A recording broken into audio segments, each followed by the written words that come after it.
नमस्कार, मेरा नाम है ब्रिजेश यादव। फिर हाजिर हूं क्रिमिनल हिस्ट्री में एक नई कहानी को लेकर।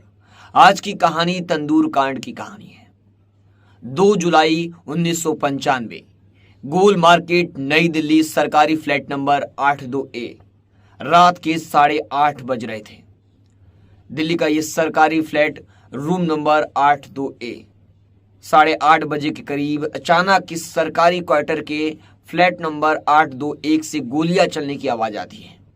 पड़ोसियों को लगा कि शायद किसी ने पटाखे छोड़े हैं, लिहाजा कुछ देर बाद हर तरफ खामोशी छा गई। लोग सोचे कि किसी ने पटाखे छोड़े हैं, इसलिए सब शांत हो गए। थोड़ा वक्त बीतता है। इसके बाद अचानक फ्लैट का दरवाजा खुलता है। एक कोई व्यक्ति पॉलीथीन में रखी कोई वजनी चीज घसीटता हुआ फ्लैट से बाहर निकलता है। बाहर एक कार खड़ी थी। फिर वो व्यक्ति पॉलीथीन को उठाकर कार की डिक्की में डाल रखता है और फिर डिक्की बंद कर ड्राइविंग सीट पर बैठता है और कार को तेजी से भगा ले जाता है। तेजी से भगाता है। इसके बाद अंधेरा गहराता जा रहा था। सड़क पर धीरे धीरे ट्रैफिक की भीड़ भी कम होती जा रही थी क्योंकि रात हो रही थी। कार चलाने वाला आईटीओ पुल पर पहुंचने के बाद तेजी से इधर उधर देखता है। उसे शायद किसी खास मौके की तलाश थी, पर मौका शायद मिल नहीं रहा था। लिहाजा पुल के कुछ चक्कर काटने के बाद वह पुल के बीचों बीच किनारे अपनी कार रोक देता है। कार का इंजन बंद करता है और नीचे उतरता है और फिर देखता है आजू बाजू यानी आसपास के एरियो में नजर मारता है। दरअसल उसका इरादा कार की डिक्की में रखी पॉलीथीन को पुल के नीचे यमुना में फेंकने का था, लेकिन पुल पर अब भी ट्रैफिक था। लोग लगातार आ जा रहे थे, लिहाजा उसे मौका नहीं मिलता है कि वो पॉलीथीन को यमुना में फेंक सके। उसे डर था कि कहीं ना कहीं कोई उसे देख लेगा पॉलीथीन फेंकते हुए, तो उसकी पोल खुल जाएगी, उसका राज खुल जाएगा। लिहाजा डर के मारे वो वापस कार में बैठता है और कुछ सोचने लगता है। तभी अचानक उसके दिमाग में बिजली की तरह एक और तरकीब कौंधती है। वो फौरन कार का रुख मोड़ देता है। अब कार वापस कैनॉट प्लेस की तरफ भागती है। कैनॉट प्लेस पहुंचते ही इस बार कार अशोक यात्री निवास के अंदर बगिया रेस्तरा के पास जाकर रुकती है। रेस्तरा में उस वक्त भी कुछ लोग बैठकर खाना खा रहे थे। कार रेस्तरा में पार्क करने के बाद कार से वही शख्स उतरता है और रेस्तरा के मैनेजर केशव के पास पहुंचता है। दरअसल कार चलाने वाला कोई और नहीं बल्कि दिल्ली यूथ कांग्रेस का प्रेसिडेंट सुशील शर्मा था। और ये रेस्तरा तब सुशील शर्मा का ही था जहां ये खाना खा रहे थे लोग। कार से उतरने के बाद घबराया सुशील शर्मा केशव के फौरन रेस्तरा बंद करने को कहता है, यानी मैनेजर जो था केशव उसको बोलता है रेस्तरा बंद कर दो। इसके बाद ग्राहकों के वहां से निकलते ही रेस्तरा की बत्ती भी बुझा दी जाती है। रेस्तरा की तो बत्ती अब बुझा दी गई थी, पर रेस्तरा का तंदूर अब भी जल रहा था। कैनॉट प्लेस के इस इलाके में तंदूर का धधकना या तंदूर का जलना रोजमर्रा की बात थी। लोग देर रात तक यहाँ खाना खाने आते थे, मगर उस रात तंदूर में जो होने जा रहा था वैसा शायद ही उससे पहले दुनिया के किसी तंदूर में हुआ था। तंदूर जली, पर ऐसी जली कि हर एक को जला गई। आपको बता दें, सुशील शर्मा के कहने पर रेस्तरा पूरी तरह खाली हो चुका था। सुशील शर्मा ने केशव से कहकर रेस्तरा के बाकी कर्मचारियों को भी वहां से भेज दिया, यानी छुट्टी दे दिया। अब अंदर सिर्फ रेस्तरा का मैनेजर केशव और सुशील शर्मा थे। इसके बाद सुशील कार की डिक्की से पॉलीथीन बाहर निकालता है। पॉलीथीन उठाकर उसमें एक लाश थी, एक महिला की लाश थी, उसे ले आता है। सुशील लाश के बारे में केशव को झूठी सच्ची कहानी सुनाता है, पर यह नहीं बताता है कि लाश किसकी है।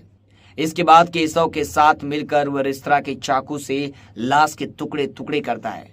फिर हर टुकड़े को उसी रेस्तरा के जलते तंदूर में डाला जाता है। दरअसल तंदूर की गहराई और तंदूर का मुंह दोनों छोटा था।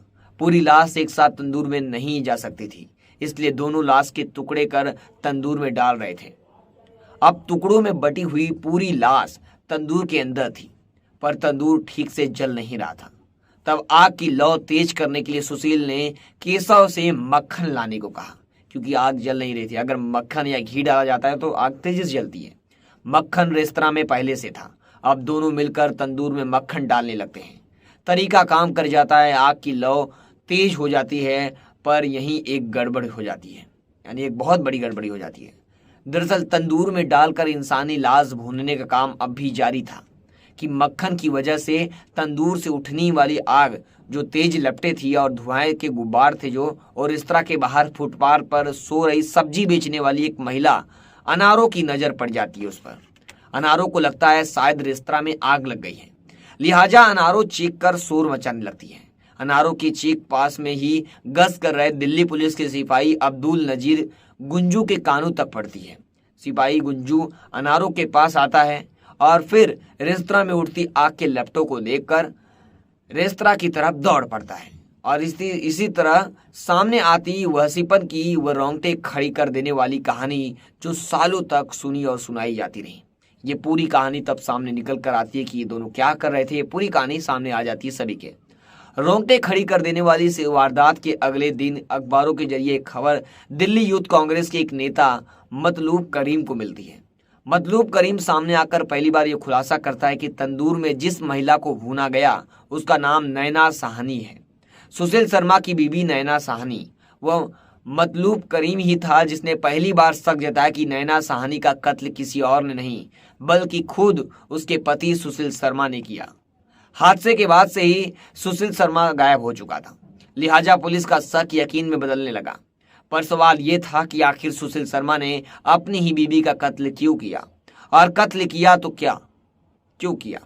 इस वहसीपन तरीके से उसकी लाश को मक्खन डाल डालकर तंदूर में क्यों जलाया। जाहिर है इसका जवाब सुशील शर्मा के ही पास था, पर वो तो दिल्ली को छोड़ चुका था, दिल्ली के बाहर जा चुका था। दिल्ली पुलिस उसकी तलाश कर रही थी। जिस नैना से उसे लव मैरिज की थी, यानी उसे लव मैरिज शादी की थी नैना से, वह उसी नैना के टुकड़ों को तंदूर में झोंक चुका था। यूथ कांग्रेस के नेता से तंदूर कांड का मुजरिम बनने के सुशील शर्मा की कहानी जितनी भयानक है उतनी ही चौंकाने वाली भी थी। जिस तंदूर कांड ने एक जमाने में पूरे हिंदुस्तान को चौंका दिया था, आखिरकार उसी तंदूर कांड का मुजरिम फांसी के फंदे तक पहुंचकर भी फांसी से दूर हो गया। आपको बता दें, सुशील शर्मा को फांसी की सजा सुनाई गई थी।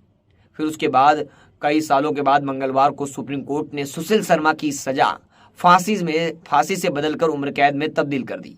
आखिर क्या रही इस फैसले की पीछे की वजह, आपको बताते हैं।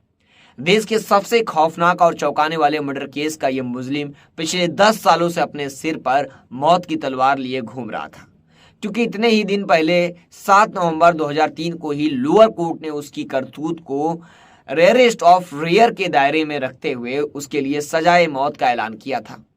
लेकिन अब 10 साल बाद वक्त का पहिया ऐसा घुमा कि उसके सिर पर लटक रही मौत की तलवार अचानक से हट गई और देश की सबसे बड़ी अदालत सुप्रीम कोर्ट ने तंदूर कांड के इस गुनहगार सुशील शर्मा की फांसी की सजा को बदलकर उसे उम्र कैद की सजा में तब्दील कर दिया। उसे बहुत बड़ी राहत मिल गई। अब दरअसल 18 साल से जेल में बंद सुशील शर्मा ने अपनी फांसी की सजा को चुनौती देते हुए सुप्रीम कोर्ट में अर्जी दाखिल की थी, जिस पर सुप्रीम कोर्ट ने कहा कि नैना साहनी हत्याकांड का गुनहगार सुशील शर्मा कोई पेशेवर मुजरिम नहीं है और ना ही उसका कोई पुराना आपराधिक रिकॉर्ड है। 18 साल से उम्र कैद सुशील शर्मा का चरित्र जेल में भी ठीक रहा है, इसलिए उसकी फांसी की सजा को उम्र कैद में बदला जाता है। लेकिन कुछ नियम और शर्तों के साथ वो अपनी आखिरी सांस तक जेल में ही रहेगा, ये सुप्रीम कोर्ट का कहना था। इस तंदूर कांड पर आपकी क्या राय है, हमें कमेंट सेक्शन में जरूर बताएं। जो फांसी की सजा को बदल कर उम्र कैद में कर दी सुप्रीम कोर्ट ने, इस पर भी आपकी क्या राय है, हमें कमेंट करके जरूर बताएं। फिर मिलूंगा एक नई कहानी, एक नई घटना के साथ। तब तक के लिए जय हिंद।